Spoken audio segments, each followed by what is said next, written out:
Absalão excluído da corte. Absalão tinha cometido um delito, pelo qual tivera de fugir de Jerusalém. Arrependendo-se, pediu perdão e a permissão de voltar para a cidade.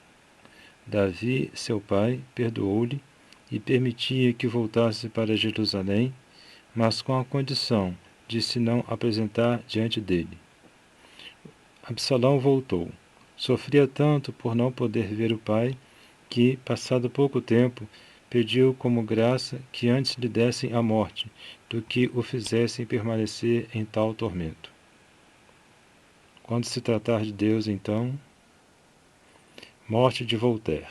Voltaire, tendo caído enfermo, pediu um sacerdote e confessou-se. Uma vez curado, voltou, porém, à vida de antes. Caindo segunda vez enfermo, tornou a pedir o padre. Mas os companheiros que o rodeavam não permitiram já ao sacerdote que se apresentasse. Voltaire, desesperado, parecia uma fúria, amaldiçoava tudo e todos. Por fim, tranquilizando-se um pouco, perguntou: que horas são? Respondeu-lhe: meia-noite. Então, levantando-se para se sentar, clamou em voz triste: meia-noite. É a hora em que principia a minha infeliz eternidade. E caiu morto. O Marechal de Richelieu, um incrédulo, deixou aquele quarto de morte dizendo: agora creio que o inferno existe.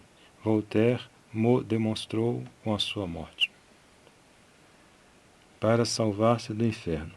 São João Crisóstomo tinha pendurado na parede do seu quarto de dormir um quadro que representava os tormentos do inferno. Todas as vezes que experimentava alguma tentação, ao levantar-se e ao deitar-se, fixava os olhos no quadro horrível e chamava à sua memória as penas infernais. E assim se tornou santo. São Francisco de Borja, que renunciara aos bens e prazeres da terra para se consagrar inteiramente a Jesus, servia-se da meditação do inferno como do meio mais eficaz para vencer as tentações e animar-se à prática da penitência. Os servos vigilantes. A vigilância cristã. Estejam cingidos os vossos rins e nas vossas mãos tochas acesas, e sede semelhantes aos homens que esperam o seu Senhor ao voltar das bodas, para que, quando vier e bater à porta, logo lhe abram. Bem-aventurados aqueles servos a quem o Senhor achar vigiando, quando vier. Em verdade vos digo que ele se cingirá e os fará assentar à mesa, e passando por entre eles os servirá. E se vier na segunda ou terceira vigília, e assim os achar, bem-aventurados são os tais servos. Mas sabei isto, que se o pai de família soubesse a hora em que viria o ladrão, vigiaria sem dúvida e não deixaria minar a sua casa. Estai, pois, atentos, porque a hora que não cuidais, virá o Filho do Homem. Disse-lhe então Pedro: Senhor, tu propões esta parábola só para nós ou também para todos? E o Senhor lhe disse: quem crês que é o dispenseiro fiel e prudente, que pôs o Senhor sobre a sua família, para dar a cada um a seu tempo a ração de trigo?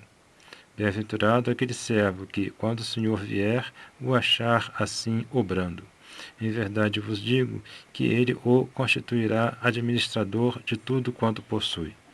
Porém, se disser o tal servo no seu coração: o meu senhor tarda em vir, e começar a espancar os criados e as criadas, e a comer e a beber e a embriagar-se, virá o senhor daquele servo no dia em que ele não o espera, e na hora em que não cuida, e removê-lo-á e pô-lo-á com os infiéis. Por que premia Deus os bons e castiga os maus? Deus premia os bons e castiga os maus, porque Ele é a justiça infinita. Explicação. Procuremos entender bem esta resposta, pois ela nos premunirá contra muitas objeções que se ouvem no mundo. Deus premia os bons e castiga os maus, porque é justiça infinita. Portanto, quando perguntarem por que pune Deus os maus no inferno, respondamos sem hesitar, porque Ele é justiça infinita. O bem merece prêmio, o mal merece castigo. Deus, que não é somente justo, mas é a mesma justiça infinita, premia os bons com o paraíso e castiga os maus com o inferno. Seria acaso louvável que um pai deixasse com quinhão igual em seus bens 2 filhos, um sempre obediente, respeitador e laborioso, e outro sempre rebelde, dissipador de grande parte do patrimônio, e que várias vezes tentara contra a vida de seu pai? Não seria para louvar que o pai, ao ir morrer, chamasse os 2 filhos e dissesse: Sois-me queridos por igual, divido entre vós os meus bens, ficareis habitando ambos na mesma casa. Ora, o que não estaria bem em um pai terreno, não o fará certamente o Pai celeste, Deus, Senhor nosso. Ele não pode chamar para o paraíso e para a companhia dos bons aqueles que morreram em estado de rebelião pelo pecado mortal. Prática. Deus é a justiça infinita, e por isso premiará todo o bem que for feito, ainda mesmo aquele que ninguém conhecer. Mas também há de pedir contas do mal que for praticado. Sede sempre bons, praticai sempre o bem, procurai que as vossas obras mereçam prêmio e nunca condenação. Deus não premia nem castiga sempre neste mundo. Aqui estamos em estado de provação. Depois da nossa morte é que Ele exercerá a sua justiça. Não esqueçais nunca que a vida é uma jornada ou passagem, e por isso não espereis que o bem seja inteiramente premiado na terra, pois só o há de ser na eternidade. Exemplos: os 2 braços do soberano. Costumava dizer o filósofo Demócrito que havia em especial 2 meios para governar os homens, para os desviar do mal e conduzi-los ao bem, a saber, o temor do castigo e o amor do prêmio. Por este motivo os chamava Ciro os 2 braços do soberano. Esta ideia podemos aplicá-la ao paraíso e ao inferno, e dizer também que o Senhor, pondo-nos diante dos olhos os gozos e as penas da outra vida, quis servir-se deles como de braços, para nos atrair a si e salvar-nos dos suplícios dos réprobos. O pensamento do prêmio e do castigo. São Máximo de Azeglio.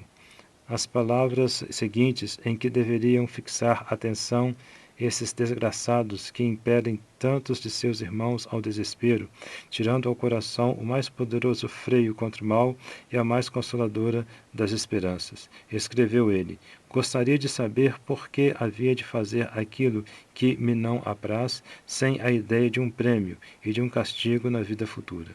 Se tal ideia, tudo se reduziria a uma questão atual de impunidade, isto é, aprender a fazer o que me apraz, de forma que não me cause desgostos de outro modo. Que poderia eu então dizer que não me cause desgostos? Que razão aduzir ao aluno para que não faça o que lhe agrade e se torne homem de bem? Vou-lhe dizer que é preciso sê-lo, se quer fazer fortuna, receia de mim, ainda que fosse criança de colo. Vou-lhe expor as teses de Sócrates, que não há outro bem senão o justo, nem outro mal senão o injusto, etc. Ainda se rirá mais do que antes. É preciso, pois, que subordine a moral a um dogma.